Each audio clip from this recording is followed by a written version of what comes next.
সন্ত্রাসের কারখানায় পরিণত করেছে।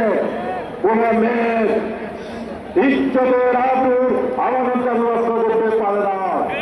এই ৫৩ বছরের শাসন ব্যবস্থায় প্রমাণিত হয়েছে বিদ্যমান নির্বাচনী ব্যবস্থায় আমাদের দেশে সুষ্ঠু নির্বাচন সম্ভব নয়।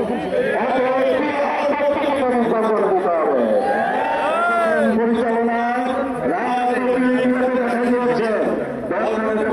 সমাজতন্ত্র এইগুলো আমাদেরকে মুক্তি দিতে পারে না। অতএব বাংলাদেশের প্রতিটি গণতন্ত্রে মুসলমানের দেশ আতিথ্য বদলুন করিম সহ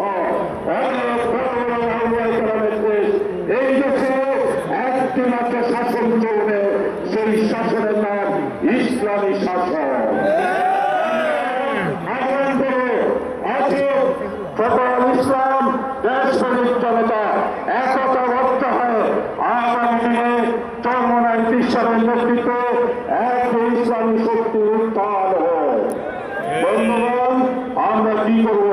আজকের এই সমাবেশ থেকে গিয়ে পাড়া মহল্লায় দাওয়াতি কাজ করে ইসলাম শাসন প্রতিষ্ঠার জন্য সকল মানুষকে সংঘবদ্ধ করে আগামী দিনে হাত পাখা বিজয়পূর্ণ ইসলাম প্রতিষ্ঠা